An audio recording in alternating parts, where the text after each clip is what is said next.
My name is Doreen Pike. I was born in Donegal, Ireland. I lived in Wales. I lived in Scotland. I came to Canada with 5 girls for 6 months, and we were to go back after that. I didn't. I had met Norm. My husband was fascinating, and that was really from the beginning. I found him really fascinating. He seemed to be interested in everything everybody was saying, and he was charming. And he was very strong, physically and emotionally, and very, very likable. Norm Pike was born in Lawn, Placentia Bay. Most of the people there were fishermen, and he did a stint of that when he was knee-high. He looked very adult, and he said that he started shaving at age 12, and he figured like he could get into the mines in there. Somebody went and said, you know what, this guy, he's not even 16. So he was booted out, right? And that's when he came up to Canada. He left Newfoundland when he was 17 years of age. He went to work in tunneling, and he worked in the east-west subway section.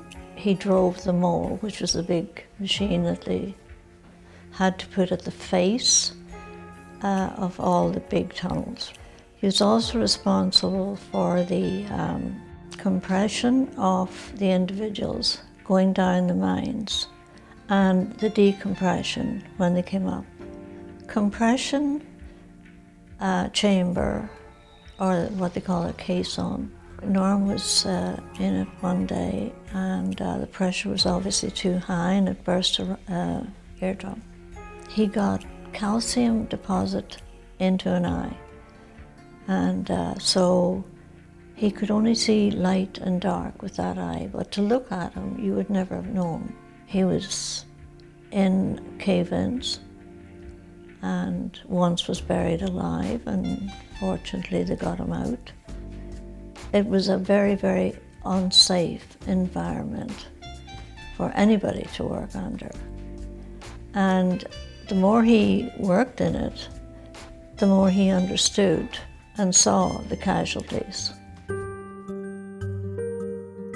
So Norm was invited to become safety inspector for the union, and he did that for 4 years.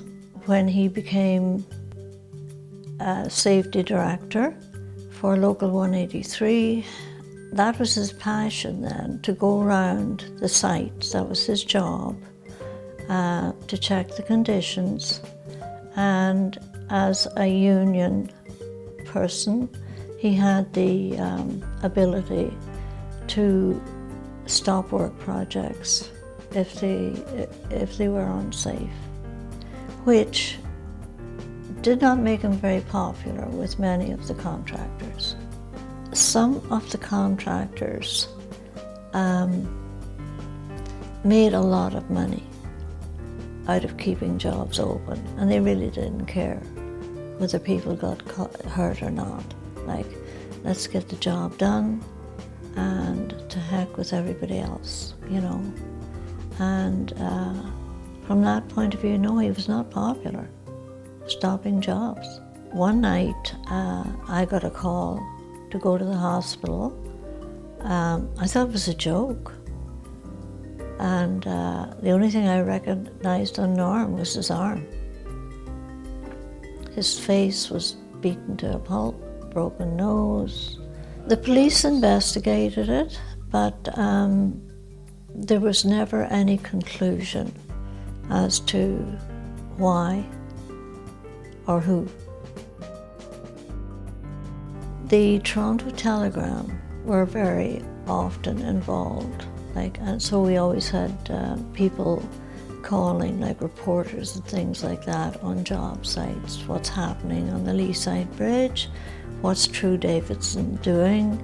A phone call in the middle of the night. He was quite happy to get up and go and sit beside the phone and take his little notes and work with it the next morning, or if it had to be that night, he would go out that night and look after it then. When there was a stop workage, it was serious, and the workers knew that, and they knew if they had to go on strike, they had to go on strike. And that was it. I mean, they began to realize, like, my life is worth something. Yeah, he had a very good rapport with the Irish. He also had a good rapport with the Portuguese. He thought they were tremendous workers.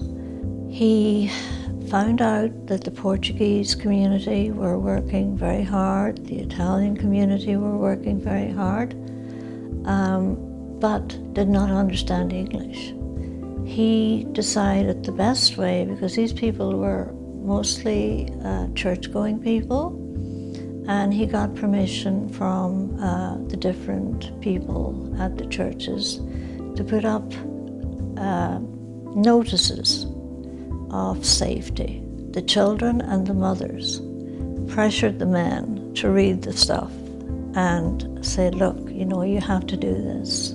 You have to follow these rules, otherwise you're going to be dead. And so that was very successful.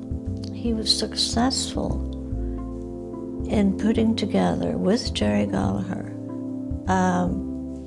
briefs that encouraged the province to take responsibility for these people. These men who were being killed and all the rest of it, they were not receiving compensation. A lot of that was like caisson disease. A lot of the medical profession did not understand a thing about it. And it was the feeling with the safety people that the compensation doctors did know about it, but they kind of capped it. And so the families and the people who were affected did not get compensation. He stepped down when they got the province to take responsibility for the air situation. There really was not the necessity for a safety inspector then from a local. And so he decided that he would go on his own way and do something else. He had an entrepreneurial type of personality, so he decided he was going to start a moving company. That's what we did. I'd say that my father was always very concerned about other people and would be known for that. He was often referred to as someone who would give you the shirt off of his back kind of thing. And he was always very community minded, so always involved in political campaigns, whether it was putting signs up for a local politician or going and speaking at a political event, and also, just church and his local community. He was well known, and he was very down-to-earth, approachable person. He always said if he was better educated, he might have been the Prime Minister. Oh yeah, he was.